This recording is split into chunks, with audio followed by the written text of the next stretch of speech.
Друзья, всем привет из загнивающего Лондона, Великобритания. Сегодня мы с вами пройдемся, посмотрим центр города, такие основные вещи здесь. Ну, просто пройдемся по пути к Тауэрскому мосту и так в целом посмотрим, что тут есть. Хочется такой вот интересный кругозорный обзор сделать. Давайте пройдемся да посмотрим. Погода, естественно, дождливая, так себе, но это же Англия. И несмотря на то, что уже апрель, вот смотрите, я в куртке. И это не очень комфортно, честно говоря, но что поделаешь. Так, ребята, туристы поехали, надо помахать им. Эй, привет, чуваки! Йоу! В ответ тишина. Ну ладно, пойдем дальше. Кстати говоря, друзья, мы идем по мосту, который называется Southwark. И весьма такой симпатичный мост, хотя о нем немного упоминается, но он такой прикольный. Думаете, я вам какую-то ерунду показывать буду? А нет, я вам буду показывать пожарные двери, пожарные станции, я так понимаю. Пожарные двери, пожарные станции, да, все логично. Ну, а архитектура, в общем-то, весьма красивая, ребят. Весьма симпатичная. А мы все приближаемся и приближаемся к Тауэрскому мосту. Вот он. Это прогулки по Темзе с Димоном. Вот такая вот она Темза. Бурная, ну так, да. Грязная, ну так, да. Как вы видите, подписано, что это лондонский мост, чтоб вы знали. Здесь, друзья, рассказывается история постройки всех этих мостов. То есть, грубо говоря, строились, перестроились, где они были деревянные, ненадежные и, в общем, перестраивались много раз. Ну, а по курсу прямо вот мы видим снова Тауэрский бридж, Тауэрский мост. И он самый красивый, самый узнаваемый. Какие же крутые часы, друзья. Прямо в центре Лондона. И, естественно, автобус. Стандартный автобус. Обычный автобус. Не тот, который вот туристически едет. Вот. А это именно был маршрутный автобус. А вот, походу, туристический. Да, это туристический. Ну, а метро, ребята, как вы уже знаете, называется Underground. Просто и лаконично. Одно из самых крутых в мире. И первое в мире. Знаменитые великобританские почтовые ящики, скажем так. Считаю, что дизайн просто реально самый крутейший. Ну, он реально классный. Со всеми логотипами этими. Ну, реально, дизайнеры тех лет, они вообще пострадались и постарались, в общем, такое замутить. Сама станция метро называется Монумент, ребята, и не зря, как вы видите. А это монумент пожару лондонскому. То есть, чтобы вы знали, что вот такое событие было, оно отмечено таким вот монументом. Ну, в общем, монумент выглядит очень величественно, я вам скажу. Очень классно смотрится. Кстати, как оказалось, ребята, оказывается, можно подняться наверх этой башенки и добраться до самой вершины. И здесь тоже весьма красиво, вам хочу сказать. Я лично не хочу туда лезть. Платить опять, как всегда, там 20 фунтов за то, чтобы просто залезть наверх по этой лестнице. Не знаю, как вы, а я не особо фанат. Ребята, поправочка небольшая. Стоит все-таки 5 с чем-то фунтов забраться наверх туда. По огромной такой длиннющей лестнице. Честно говоря, смысла особого не вижу. Тем более вот у меня тут вещи есть. Не то, что мусор валяется, это не мое, а мои вот эти вещи. Поэтому я не хочу туда лезть. Да и ну нафиг, господи, ну лестница и лестница, что такого? Архитектура, это важно, крайне важно. Но с другой стороны, не так важно, как это вот паб. Паб тоже важная вещь. И зайти сюда бы необходимо, но я не хочу. И вам часто не советую посещать такие заведения. Но в Лондоне слишком большой соблазн. Их просто на каждом углу тьма тьмущая. Поэтому, да, тяжеловато. А в этой части города у нас современность. Тоже красиво очень. Как я вам, ребята, уже и говорил, напиться здесь вообще не проблема. То есть количество всяких заведений, пабов, оно огромное. Прямо за мной, ребята, лондонский замок. И он прям пиарится как одно из самых там главных достопримечательностей города, прочее такое, знаете, ну как всегда.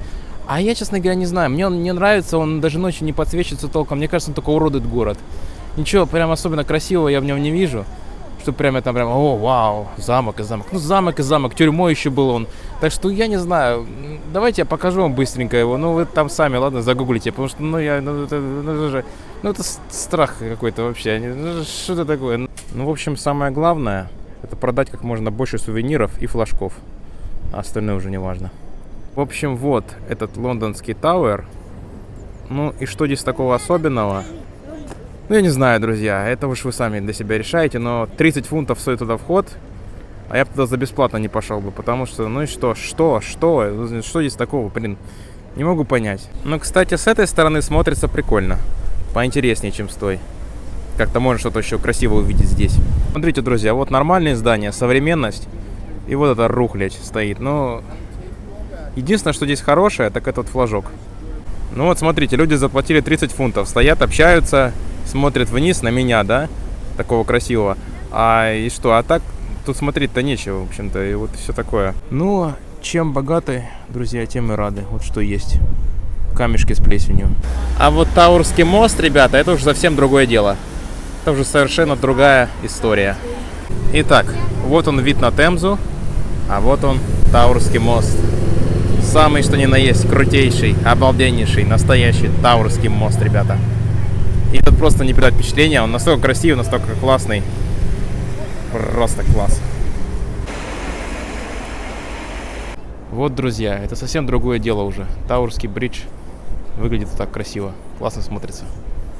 Как по мне, так гораздо красивее то, что я вам до этого показывал. Как только мы переходим через мост, мы видим интересный райончик, в котором раньше были склады, так сказать, ну, весьма такой промышленный район. Не очень приятный, не очень хороший, так скажем так, райончик. А теперь это все облагородили. Вот даже, видите, лесенки поставили, всякое такое, переходы между домами. Ну, не переходы между домами, скорее это просто балкончики, вот. Но поэтому все так смотрится весьма цивильно сейчас, не так, как раньше. Буквально лет 30-40 назад это вообще иначе смотрелось, я так понял. А теперь, друзья, это все смотрится вот так вот. Да, склады, были склады, а теперь вот такое вот. Приходите за кофе, а закончите вином и пивом и мороженым. Такая вот идея этого кафе райского с цветами. Ну да, символично. Fish and chips – это традиционное блюдо английское. Можно его практически в любом месте найти, но, честно говоря, я не очень люблю его. Оно жирное и не очень-то и вкусное, мне кажется. Звучит как призыв прям. Пейте вино и не парьтесь. Да, друзья, красота. Конечно же, мне новая часть города гораздо интереснее, чем это вот то, что мы смотрели. Ну, чего, это история, чего поделаешь. Иногда она нужна. Значит, вот у нас трафик по воде уже по полной идет. Пока еще только начинается, да, но скоро, я думаю, тут расходятся по полной программе. Ближе к вечеру. Хотя, честно говоря, естественно, как везде в Англии, тут все рано закрывается. В 5 вечера уже это поздно уже. И кафе закрывается, читают. Ну, то есть, дурь полная, конечно. То есть, в этом плане мне тут абсолютно не нравится. Все очень рано закрывается. Кроме пабов. Если бухать, конечно, это номер один. Остальное уже не суть важно. Так, что тут за туса местных? Ребята строем прям ходят. Ничего себе, смотрите. Долетите уже, он финансовый дистрикт свой. Работать надо. Чего вы тут? Еду выпрашиваете. Работать надо, работать. Ну, с публичными пространствами проблем никаких нету. Все весьма классно и цивильно, и хорошо. Есть где посидеть, почитать, подумать, покушать. То есть, в общем-то, неплохо. Смотрите, плывет лодка, да? И вы думаете, что это за лодка такая? Она называется Uber-бот. То есть, транспорт бывает не только машинный у Uber, но вот еще и лодки у них. Весьма интересно и символично. А здесь, друзья, находится боевой военный корабль Belfast, который является нынче музеем. И давно он тут стоит, в общем-то, можете прийти, посмотреть. В общем, не успел я по-настоящему насладиться красотами Лондона и вам все показать, потому что пошел неприятный дождь. Но все-таки мне еще нужно показать вам Биг Бен и Вестминстерское аббатство. Поэтому сейчас мы пойдем, посмотрим эти места. Вот. Но дождь — это постоянное явление, поэтому если вы тут живете, привыкните к тому, что вы постоянно будете под дождем. То есть это вообще, просто данность. И местные, как отличить местного от неместного? Но местные, они обычно ходят без зонта. Вот, и видите, вот прошли люди с зонтом, значит, это туристы. А если бы это были местные, то зонта бы у них не было. Вот, опять туристы. Ну, все туристы, одни, туристы. Один я, постоялец. Вот это вот здание, друзья, построили в начале нулевых, кстати говоря. И оно, по-моему, относится к правительству. Или относилось, а сейчас до сих пор относится к правительству. В общем, смысл был в том, что оно показывало прозрачность всех проводимых мер, законов и прочего. Поэтому тут все из стекла, всякое такое. Сейчас оно просто проставит, я так понял, не используется. Ну, ему найдут какое-то применение. Не знаю, может, общественный туалет из него сделать было бы классно, я думаю. Это вот дождь. Чуть-чуть не сдувает. И ветер, дождь.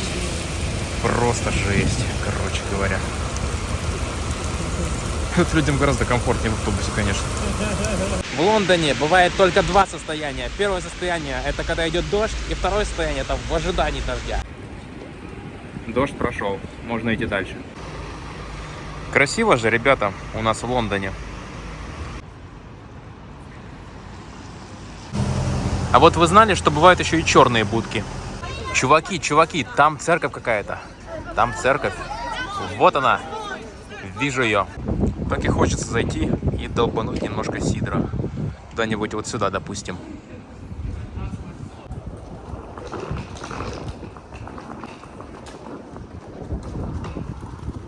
Любопытная какая лестница. Мне, кстати, оформление нравится. Даже столбов. Очень прикольно. Да и лавочек оформление классное. Ничего не скажешь. Раз, два, три. Опа! Красиво же.